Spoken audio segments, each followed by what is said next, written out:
श्री शिवाय नमस्तुभ्यम, हर हर महादेव। भगवान भोलेनाथ आप सभी की मनोकामना पूर्ण करे। इसी के साथ अक्षय तृतीया पर आपको करना है ये 2 महत्वपूर्ण उपाय। अगर आपके घर में धन संपदा की कमी है और अगर आपकी कोई ऐसी मनोकामना है जो बहुत समय से आप बैठे हो लेकर लेकिन पूरी नहीं हो रही है, तो आपको ये 2 उपाय अवश्य कर लेना चाहिए। मौका नहीं छोड़ना है, बार बार ऐसा मौका नहीं आता। शनिवार का दिन है और अक्षय तृतीया है, तो अक्षय तृतीया पर माता लक्ष्मी की पूजा अर्चना की जाती है। माँ लक्ष्मी को समर्पित है आज का दिन। तो आपको करना क्या है, सबसे पहले ले लेते हैं हम धन संपदा और वैभव के लिए। अगर आपके घर में धन संपदा की कमी है, पैसा आता है और चला जाता है, रुकता ही नहीं है घर में पैसा, तो आपको ये 11 कौड़ियों का उपाय करना है। 11 कौड़ियाँ लेनी है आपको इस तरीके से। इन 11 कौड़ियों को आपको एक लाल कपड़े में बांधना है। लाल कपड़ा साफ़ सुथरा होना चाहिए, सूती लाल कपड़ा लीजिएगा, उनमें 11 कौड़ियों को आप रख के बांध दीजिएगा। और उसके पश्चात इस लाल कपड़े में बंधी कौड़ियों को आपको रखना है माँ लक्ष्मी के सम्मुख। आपके जो घर का मंदिर है ना, वहाँ पर माँ लक्ष्मी की जो मूर्ति है, तस्वीर है, उसके सम्मुख आपको रखना है।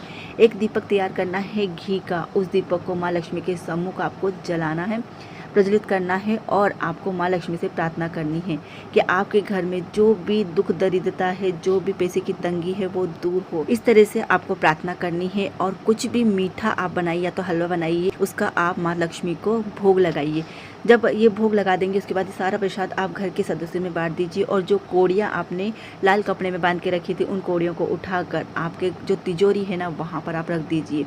इस तरीके से आपको इस उपाय को करना है। कल अक्षय तृतीया पर मौका मत छोड़िएगा, बार बार ऐसा मौका नहीं आता है। और अब जानते हैं दूसरा उपाय। दूसरा उपाय जो है वो आपकी मनोकामना पूर्ति के लिए है।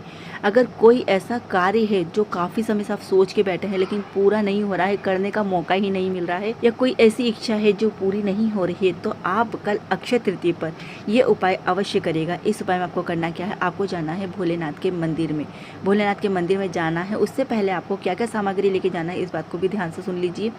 आपको लेना है एक बेलपत्र, अखंडित बेलपत्र होना चाहिए, पत्तियां कहीं से भी कटी फटी नहीं होना चाहिए। साथ में लेना है आपको लाल चंदन, लाल चंदन लेना है। और लेना है अखंडित अक्षत यानी कि साबुत चावल। थोड़ा सा शहद लेना है, चुटकी भर शहद भी बहुत हो जाता है, 1 बूंद शहद भी काफ़ी है। इसी के साथ 1 लोटा जल लेना है, शुद्ध जल लेना है। इन सभी सामग्रियों को लेके जाना है आपको भगवान शिव के मंदिर में। और सबसे पहले आपको 1 लोटे जल से भगवान शिव का अभिषेक करना है। जल चढ़ाने के पश्चात जब जल बहता है, अशोक सुंदरी वाले स्थान से बह के निकलता है, वहाँ से आप थोड़ा सा जल लोटे में लेके और लोटे को रख दीजिए एक तरफ। उसके बाद जो आप बेलपत्र लेके गए हैं, उस बेलपत्र पे जो 2 साइड की पत्तियां हैं ना, उस पर तो आप बिंदी लगाइए, और बीच वाली जो पत्ती है ना, उस पर स्वास्तिक बनाइए। स्वास्तिक बनाने के पश्चात उसके ऊपर आप शहद लगाइए। बीच वाली पत्ती पे जिस पे स्वास्तिक बनाया ना, उस पर शहद लगाइए। शहद लगाने के पश्चात आपको एक अखंडित अक्षत का दाना लेना है और उस शहद वाले स्थान पे आपको लगाना है। और फिर अपनी मनोकामना बोलते हुए इस बेलपत्र को भगवान शिव जी के शिवलिंग पर आपको रखना है। जहाँ पर आपने स्वास्तिक और अक्षत और शहद लगाया, उस वाले हिस्से को आपको शिव जी को स्पर्श कराना है।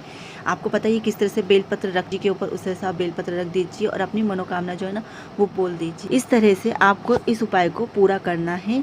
उपाय पूरा होने के बाद जब लोटे में आपने जल लिया था, जब घर जाएंगे इस जल को लेकर, तब आपको सबसे पहले इस जल को पूरे घर में छिड़कना है। और जिस भी व्यक्ति के लिए आपने इस उपाय को करा है, उस व्यक्ति को इस जल को आप पिलाइएगा। और जो भी परेशानी है वो बोल दीजिएगा, भगवान से प्रार्थना करिएगा। अक्षय तृतीया पे किया गया ये उपाय आपको हर कार्य में सफलता प्रदान करेगा।